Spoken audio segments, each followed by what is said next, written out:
Aw, shit, everybody. Look at what I just got. It's actually something that, believe it or not, out of all the milsurps ever, like that I've ever owned and however long I've been collecting, I've never been able to actually get one of these. I don't feel like paying $2,000 for one and then not wanting to shoot it.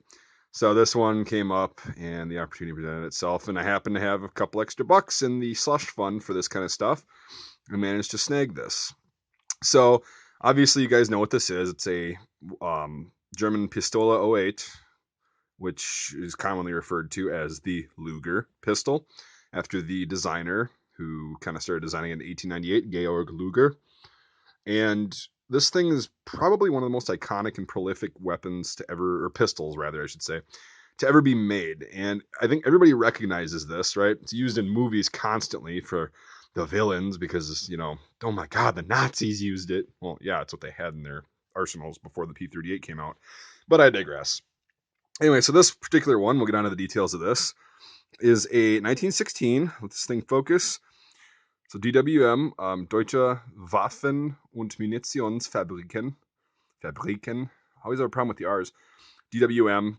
It's pretty much an old company that used to make Mausers and stuff that ended up kind of merging with a couple other little firms, and that's what you had from 1896 on. Very common manufacturer. It's a common pistol, and it's all matching to itself. The magazine's a repro. Oh God, I was watching until then, and now I'm turning it off. Yeah, well, good luck finding the original magazine. This thing made it through 2 world wars, it looks like. These are reproduction grips. Obviously, they look way too nice to have been through that. They don't match the kind of wear, the holster wear, and the use.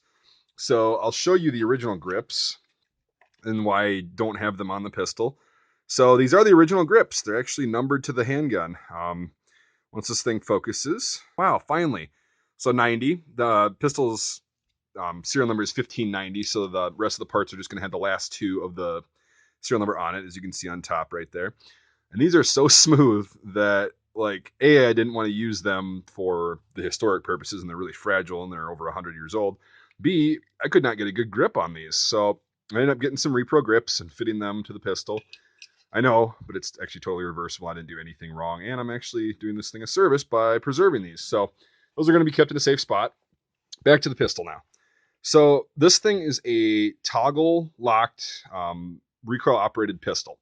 So what that means is there's no like slide. This thing only slides back that far, and that's just for disassembly purposes. So this thing right here, these two little lugs, right, are actually kind of taking the place, or not taking the place. They act as the slide on a quote unquote normal handgun that you're used to, and that just serves to work the action. So that's how that operates. See, you got the bolt right here, and that slides forward. You can see the kind of the magazine. No, you can't. Yeah, the magazine's right there. So it's got a magazine lockback kind of feature on it, which is kind of nice, just like a 1911 or any other handgun. What's interesting about this one, though, is it doesn't have a hammer on it, if you notice that. So most guns of that time period, I said most, I didn't say all, utilize the hammer strike system. This is actually a striker fired pistol, and I'll make another video where I disassemble this thing and reassemble it and kind of show you exactly how the trigger works. It's just so cool. It's insane to me how that works, and it's simple yet it's over engineered. So the safety is located right here on the back. It's a simple flip back. Z-shirt. There we go.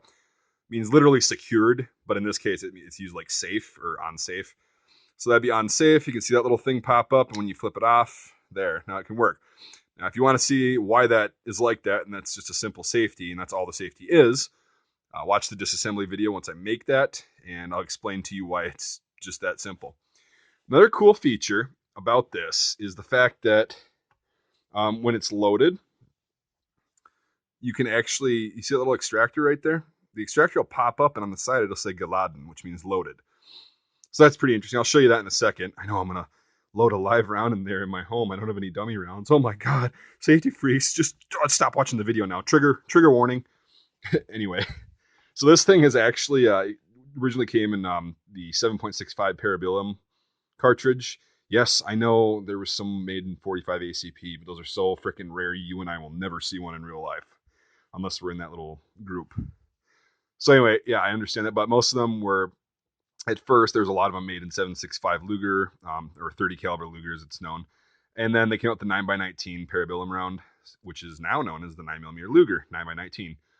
So there's that. That's what it fires. I think it's made for like 115 grain, or yeah, I think so, because 124 grains aren't as accurate in it, or is it the other way around? I don't know. Anyway, hopefully I'll make a range video on this pretty soon. Actually, I've never shot a Luger before, to tell you the truth. Been collecting for, geez, about 15, a little over 15 years now, and actually never shot a Luger. I've held a few of them, but just never shot one. So magazine release located right here. See, that pops out. Pretty easy. 8 rounds in the magazine. You kind of have to use this thing, this little button, to push this down and load them as you're guiding it, because it's kind of a pain in the dick. Maybe it's just because it's a repro magazine. Oh my god, it's a plastic follower. I just noticed that. Yuck. Anyway, so that's how it's loaded. What I'm gonna do is I'm gonna put that round in there right now and just show you what the extractor looks like when it is loaded. Here we go, people. You guys ready for this? I don't know if I'm ready. This is gonna be like so unsafe, right? Oh my god.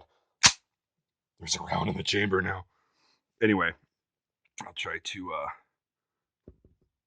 all right, there we go. We got it. So you see that says geladen? That just means loaded. Now, I'm gonna go ahead and, for all you safety freaks out there, you see it drop out? It's clear. Weapon's clear. Everything's good. Come on, focus, just so you can confirm that this is the round that was actually in that weapon. Yeah. All right. But anyway, that's what the extractor looks like. It's pretty sweet. It's a really ingenious weapon. I really like it. Far from the best pistol ever made, like function-wise.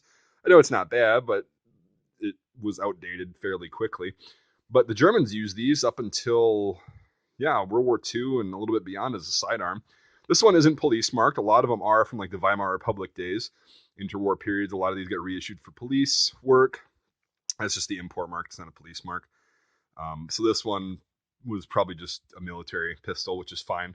I just wanted a shooter because, if you got a $2,000 pistol that's got like all the nice bluing and everything on it, all matching, and all these fancy marks and stuff, you're not going to want to go out and shoot, or at least I'm not going to want to go out and shoot it that much. But this one got a lot of holster wear. The bore is still pretty good. Look at that. You put the 9mm round in there like that, and that's as far as it goes in. That's a pretty good bore. I did take it apart and check it out. The lands and grooves are all really strong still.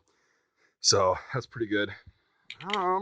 This little thing on the back right here is actually for a stock, to attach a butt stock. I don't know why in the early 1900s and late 1800s they thought that was a good idea, but I think they tried to make it into a carbine. There's a couple other versions of the Luger with longer barrels, and they've got sights out here for artillery and navy purposes. This one's just the standard. Oh god, I forgot exactly how long the barrel is exactly. It looks like a little over 3 inches, 3.5 inches. Not very long, maybe 4. Anyway, so this is a standard, like, I don't want to say infantry model, but standard like army service model for just everybody.